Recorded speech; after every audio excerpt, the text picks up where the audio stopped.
महाशिवरात्रि से लेकर रामनवमी तक के ये जो 40 दिन होते हैं लगभग, यह साधना, आराधना, किसी प्रकार की सिद्धि और काम्य प्रयोग के लिए बहुत ही महत्वपूर्ण होते हैं। तो इन 40 दिनों में वे कौन से चमत्कारिक उपाय आप कर सकते हैं जिनसे आपके जीवन में चल रही विभिन्न प्रकार की जो समस्याएं हैं उनमें समाधान आपको मिले या फिर वे समस्याएं समाप्त होकर जीवन आसान हो जाए, इस वीडियो में जानते हैं। मित्रों नमस्कार, मैं हूं सुधाकर पुरोहित, आपका ज्योतिष मित्र ज्योतिष डिविनेशन में आपका स्वागत है। इस वीडियो में हम बात कर रहे हैं महाशिवरात्रि पर्व के महत्व और इसके बाद लगातार 40 दिनों तक के उन प्रयोगों की जो आप रामनवमी तक करेंगे तो आपको जीवन में अत्यधिक श्रेष्ठ फलों की प्राप्ति होगी। जानते हैं क्यों? क्योंकि महाशिवरात्रि से लेकर रामनवमी पर्यंत जो ये दिन होते हैं ये अत्यधिक महत्वपूर्ण माने जाते हैं। इसका सबसे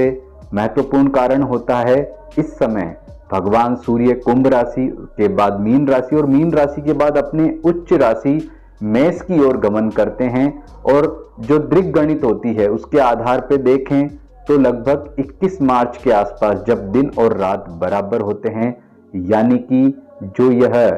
गोल परिवर्तन का समय होता है यह आराधना और साधना के दृष्टिकोण से बहुत महत्वपूर्ण होता है और सूर्य की एनर्जी भी इस समय बहुत अच्छी होती है, शुभ होती है। इसलिए अगर आप कोई साधना करना चाहते हैं, कोई सिद्धि प्राप्त करना चाहते हैं, कोई उपाय करना चाहते हैं तो इस दौरान उन उपायों को महाशिवरात्रि से प्रारंभ करें और रामनवमी पर्यंत तक लगातार 40 दिनों तक अगर यह प्रयोग करेंगे तो आपको निश्चित ही बहुत ही श्रेष्ठ और अच्छे परिणाम की प्राप्ति होगी। यह उपाय सामान्य से लेकर विशिष्ट या कोई बड़ी साधना भी हो सकती है, लेकिन सबसे पहले जानते हैं महाशिवरात्रि के महत्व को। महाशिवरात्रि जैसे उसके नाम में ही उल्लिखित है रात्रि। सनातन परंपरा में 3 रात्रियों का विशेष महत्व माना गया है। एक महाशिवरात्रि, दूसरा कृष्ण जन्माष्टमी और तीसरा दीपावली यानी कि जिसे काल रात्रि कहते हैं और जन्माष्टमी को मोहरात्रि कहते हैं। तो इन तीनों रात्रियों में जो भी आप साधना, उपासना, पूजन कर रहे हैं उसमें रात्रि का महत्व है। हम ये सामान्यतः ये देखते हैं कि महाशिवरात्रि के दिन सुबह से ही पूजन उपासना प्रारंभ हो जाती है, ये अच्छी बात है, परंतु महाशिवरात्रि पर विशेष रूप से जो रात के 4 प्रहर होते हैं जो सूर्यास्त से ही प्रारंभ हो जाते हैं और अगले दिन सूर्योदय तक होते हैं, इन 4 प्रहर में प्रत्येक प्रहर यानी कि जो समय है कुल इसको 4 भागों में बांटकर जो 4 प्रहर बनाए जाते हैं, इन 4 प्रहर में भगवान शिव की पूजा, उपासना, अभिषेक, उनके मंत्र का जप, स्तोत्र का पाठ जो व्यक्ति करता है उसे निश्चित ही भगवान शिव की कृपा प्राप्त होती है, इसमें कोई शक नहीं है। भगवान शिव का पूजन करने के साथ ही इस दिन विशिष्ट रूप से भगवान शिव को यज्ञोपवीत के साथ ही इस दिन वस्त्र में मोली भी चढ़ाते हैं, वस्त्र भी चढ़ाते हैं और इस दिन जो है उन्हें कुमकुम यानी कि जो रोली होती है वह भी चढ़ाई जाती है। कारण यह दिन 2 तरह से भगवान शिव की आराधना के लिए महत्वपूर्ण माना जाता है। पहला तो इस दिन भगवान शिव और मां पार्वती का विवाह हुआ था और दूसरा लिंग पुराण और कई पुराणों के अनुसार इस दिन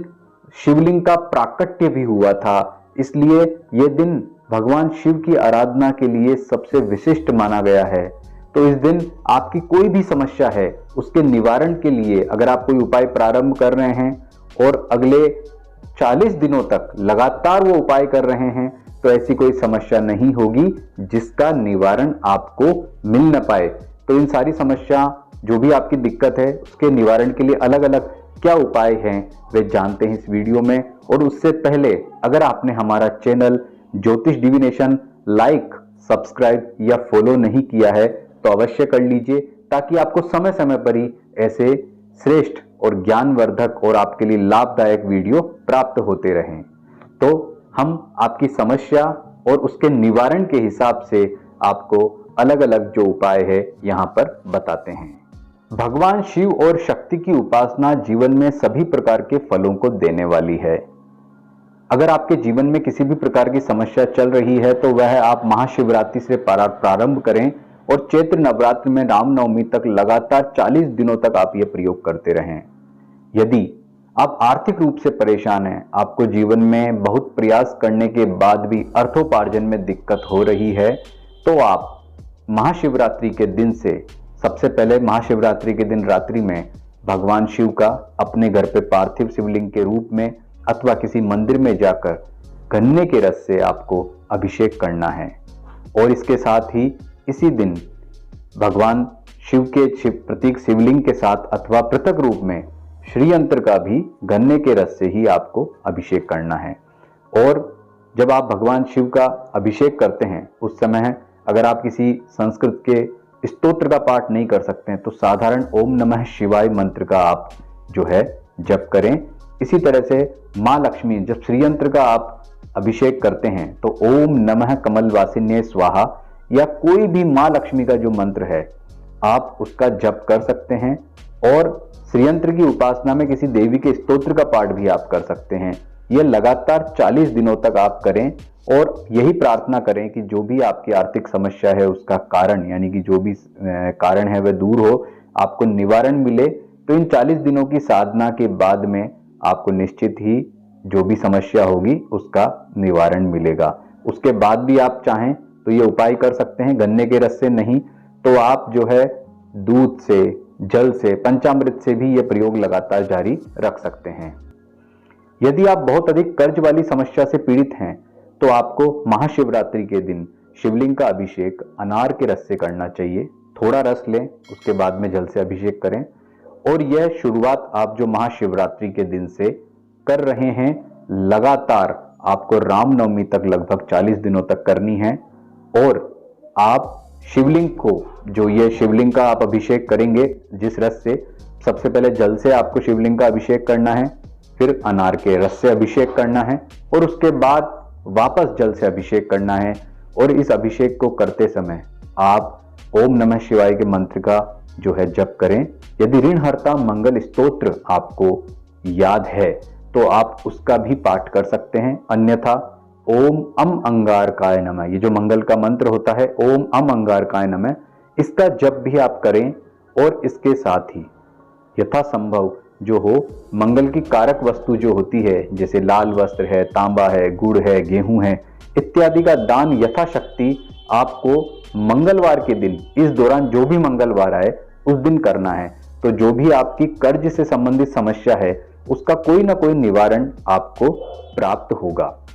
यदि आपका विवाह नहीं हो पा रहा है, यदि आप लड़की हैं और आपको सुयोग्य वर की प्राप्ति नहीं हो पा रही है तो आपको महाशिवरात्रि के दिन से शिव और शिवा यानी भगवान शिव और मां पार्वती का पूजन प्रारंभ करना है। रात्रि में उस दिन यह पूजन करें और भगवान शिव के प्रतीक शिवलिंग पर दूध में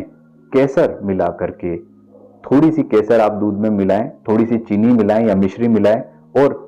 उस द्रव्य से भगवान शिवलिंग के प्रतीक, भगवान शिव के प्रतीक शिवलिंग का अभिषेक करना है और मां पार्वती का भी इसी तरह से अभिषेक करना है। और ये लगातार क्रम आप 40 दिन तक लगभग रामनवमी तक रखें। और इसके साथ में आप ओम नमः शिवाय और ऐं ग्रीं क्लीं चामुंडाय विच्चे, जो ये नवाण मंत्र होता है बिना ओम के, इसका जप आप उस समय कर सकते हैं। और संकल्प में अपनी ये प्रार्थना कर सकते हैं कि आपके विवाह में जो भी बाधाएं आ रही हैं वे दूर हों और समस्या आपको, उसका जो है निदान आपको मिले।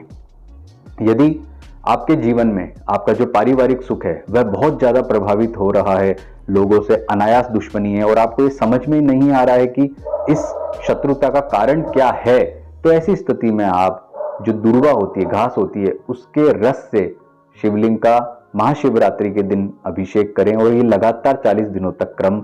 जारी रखें। और इसके साथ में ही आपको ओम नमः शिवाय और भगवान गणपति के मंत्र ओम गम गणपते नमः और ओम बम बुद्धाय नमः, ये जो मंत्र हैं इनका जप आपको करते रहना है। कोई भगवान शिव का स्तोत्र मंत्र अगर आपको याद है, कंठस्थ है, तो उसका पाठ भी आप कर सकते हैं। ये उपाय आप करें और इसके साथ में अपने संकल्प को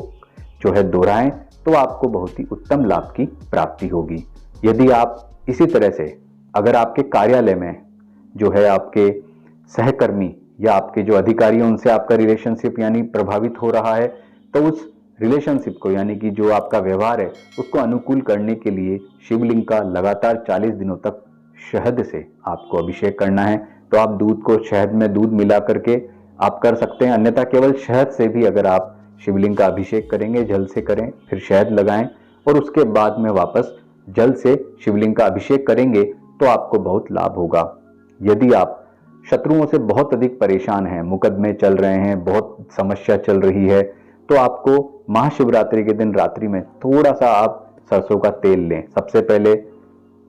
जल से भगवान शिव का अभिषेक करें, ओम नमः शिवाय का जप करें और साथ में ओम शम शनैश्चराय नमः का भी जप करें और उसके बाद में थोड़े से तेल से जो है शिवलिंग का अभिषेक करें और पुनः वापस जल से अभिषेक करें और ऐसा लगातार 40 दिनों तक आपको करना है। यही मंत्र का जप करते हुए